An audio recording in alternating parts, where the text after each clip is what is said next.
ಎಲ್ರಿಗೂ ನಮಸ್ಕಾರ ಸ್ನೇಹಿತರೆ. ಇನ್ನೇನು ನವರಾತ್ರಿ ಶುರುವಾಗುತ್ತದೆ. ನಮ್ಮ ಹಿಂದೂ ಸಂಪ್ರದಾಯದಲ್ಲಿ ನವರಾತ್ರಿಯಲ್ಲಿ ನವದುರ್ಗೆಯನ್ನು 9 ಅವತಾರಗಳಲ್ಲಿ ಪೂಜೆ ಮಾಡ್ತೀವಿ. ಈ ನವದುರ್ಗೆಯರಿಗೆ ಒಂದೊಂದು ದಿನ ಒಂದೊಂದು ರೀತಿಯಾದಂಥ ಅಲಂಕಾರ, ನೈವೇದ್ಯ, ಹೂವು, ಹಣ್ಣುಗಳನ್ನು ಅರ್ಪಿಸ್ತೀವಿ. ಒಂದೊಂದು ದೇವಿಗೆ ಒಂದೊಂದು ರೀತಿಯಾದಂಥ ನೈವೇದ್ಯ, ಹಣ್ಣು, ಹೂಗಳು ಪ್ರಿಯವಾದದ್ದು. ಹಾಗಾಗಿ ನಾನು ಹಿಂದಿನ ವಿಡಿಯೋದಲ್ಲಿ ಯಾವ ದೇವಿಗೆ ಯಾವ ನೈವೇದ್ಯ ಪ್ರಿಯವಾದದ್ದು ಅನ್ನೋದನ್ನು ತಿಳಿಸ್ಕೊಟ್ಟಿದ್ದೀನಿ. ಹಾಗೆ ಇವತ್ತಿನ ಈ ಒಂದು ವಿಡಿಯೋದಲ್ಲಿ ಯಾವ ಒಂದು ದೇವಿಗೆ ಯಾವ ಹೂವನ್ನು ಅರ್ಪಿಸಿ ಪೂಜೆ ಮಾಡಿದರೆ ಪೂಜೆಯ ಒಂದು ಪರಿಪೂರ್ಣ ಫಲ ನಮಗೆ ಸಿಗುತ್ತದೆ ಅನ್ನೋದನ್ನು ಇವತ್ತಿನ ವಿಡಿಯೋದಲ್ಲಿ ತಿಳಿಸ್ಕೊಡ್ತೀನಿ ಸ್ನೇಹಿತರೆ. ನವರಾತ್ರಿಯಲ್ಲಿ ಪೂಜೆ ಮಾಡುವ ದುರ್ಗಾಮಾತೆಯ 9 ರೂಪಗಳಿಗೆ ಒಂದೊಂದು ರೀತಿಯಾದಂಥ ಹೂವು, ಹಣ್ಣು, ನೈವೇದ್ಯ ಪ್ರಿಯವಾದದ್ದು ಸ್ನೇಹಿತರೆ. ಹಾಗಾಗಿ ನಾನು ಪ್ರತಿಯೊಂದನ್ನು ಒಂದೊಂದು ವಿಡಿಯೋ ಮುಖಾಂತರ ತಿಳಿಸ್ಕೊಟ್ಟಿದ್ದೀನಿ. ಆದಷ್ಟು ಈ ವಿಡಿಯೋಗಳನ್ನ ನಿಮ್ಮ ಫ್ರೆಂಡ್ಸ್, ಫ್ಯಾಮಿಲಿ ಮೆಂಬರ್ ಜೊತೆ ಶೇರ್ ಮಾಡಿ. ವಿಡಿಯೋ ಇಷ್ಟ ಆದರೆ ಲೈಕ್, ಶೇರ್, ಕಮೆಂಟ್ ಮಾಡೋದನ್ನು ಮರಿಬೇಡಿ ಸ್ನೇಹಿತರೆ. ಹೊಸಬ್ರಾರಾದರೂ ನನ್ನ ಚಾನಲ್ನ ನೋಡ್ತಾ ಇದ್ದರೆ ಪ್ಲೀಸ್ ದಯವಿಟ್ಟು ಸಬ್ಸ್ಕ್ರೈಬ್ ಮಾಡಿಕೊಂಡು ಸಪೋರ್ಟ್ ಮಾಡಿ. ಹಾಗಾದರೆ ತಡ ಮಾಡೋದು ಬೇಡ, ವಿಡಿಯೋನ ಶುರು ಮಾಡೋಣ ಬನ್ನಿ ಸ್ನೇಹಿತರೆ. ನಾವು ನವರಾತ್ರಿಯ ಮೊದಲನೆಯ ದಿನ ತಾಯಿ ದುರ್ಗಾಮಾತೆಯ ಮೊದಲನೇ ಅವತಾರವಾದಂತಹ ಶೈಲಪುತ್ರಿ ದೇವಿಯನ್ನು ಪೂಜೆ ಮಾಡ್ತೀವಿ. ಈ ತಾಯಿಗೆ ಕೆಂಪು ದಾಸವಾಳ ಅಥವಾ ಬಿಳಿ ದಾಸವಾಳನ್ನು ಹೂವನ್ನು ಅರ್ಪಿಸಿ ಪೂಜೆ ಮಾಡೋದ್ರಿಂದ ನಮ್ಮ ಸಕಲ ಇಷ್ಟಾರ್ಥಗಳು ಬೇಗ ನೆರವೇರುತ್ತೆ ಸ್ನೇಹಿತರೆ. ಹಾಗಾಗಿ ಈ ಒಂದು ತಾಯಿಗೆ ಅತ್ಯಂತ ಪ್ರಿಯವಾದ ಹೂವು ಅಂದರೆ ಅದು ದಾಸವಾಳದ ಹೂವು. ಹಾಗಾಗಿ ಮೊದಲನೆಯ ದಿನ ನಾವು ತಾಯಿಗೆ ದಾಸವಾಳದ ಹೂವನ್ನು ಅರ್ಪಿಸಬೇಕು ಸ್ನೇಹಿತರೆ. ಇನ್ನು ನವರಾತ್ರಿಯ 2ನೆಯ ದಿನ ನವದುರ್ಗೆಯ 2ನೇ ಅವತಾರವಾದಂಥ ತಾಯಿ ಬ್ರಹ್ಮಚಾರಿಣಿ ದೇವಿಯನ್ನು ಆರಾಧನೆ ಮಾಡ್ತೀವಿ. ಈ ತಾಯಿಗೆ ತುಂಬಾ ಇಷ್ಟವಾದ ಪ್ರಿಯವಾದ ಪುಷ್ಪ ಅಂದರೆ ಹೂವು, ಅದು ಸೇವಂತಿಗೆ ಹೂವು. ಹಳದಿ ಸೇವಂತಿಗೆ, ಕೆಂಪು ಸೇವಂತಿಗೆ, ಈ ರೀತಿಯಾದಂಥ ಹಳದಿ ಸೇವಂತಿಗೆ ಈ ತಾಯಿಗೆ ಅತ್ಯಂತ ಪ್ರಿಯವಾದ ಹೂವು. ಹಾಗಾಗಿ ನವರಾತ್ರಿಯ 2ನೆಯ ದಿನ ಈ ತಾಯಿಗೆ ಸೇವಂತಿಗೆ ಹೂವನ್ನು ಅರ್ಪಿಸಬೇಕು. ಇನ್ನು ನವರಾತ್ರಿಯ 3ನೆಯ ದಿನ ನಾವು ಚಂದ್ರಘಂಟಾ ದೇವಿಯನ್ನು ಆರಾಧನೆ ಮಾಡ್ತೀವಿ ಸ್ನೇಹಿತರೆ.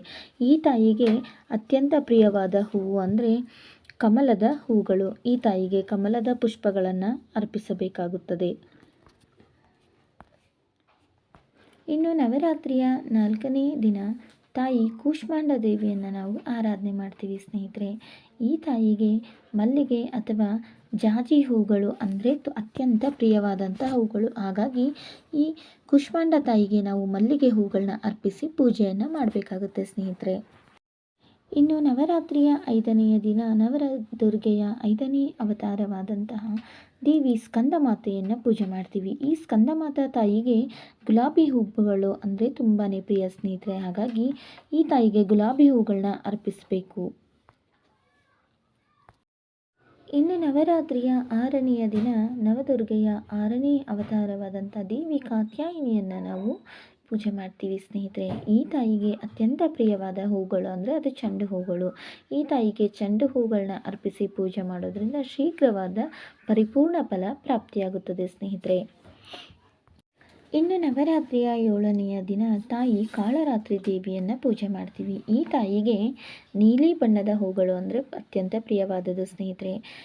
ನೀಲಿ ಪುಷ್ಪಗಳು, ಶಂಕು ಪುಷ್ಪಗಳು, ಸ್ಫಟಿಕ ಪುಷ್ಪಗಳು ಅಥವಾ ಕೃಷ್ಣಮುಗ ಅನ್ನುವ ನೀಲಿ ಬಣ್ಣದ ಹೂ ಸಿಗುತ್ತದೆ ಸ್ನೇಹಿತರೆ. ಆ ಹೂವನ್ನು ಅರ್ಪಿಸಿ ಪೂಜೆ ಮಾಡೋದ್ರಿಂದ ಸಕಲ ಇಷ್ಟಾರ್ಥಗಳು ಸಿದ್ಧಿಯಾಗುತ್ತದೆ. ಹಾಗಾಗಿ ಈ ತಾಯಿಗೆ ನೀಲಿ ಬಣ್ಣದ ಹೂಗಳನ್ನ ಅರ್ಪಿಸಿ ಪೂಜೆಯನ್ನು ಮಾಡಬೇಕು ಸ್ನೇಹಿತರೆ.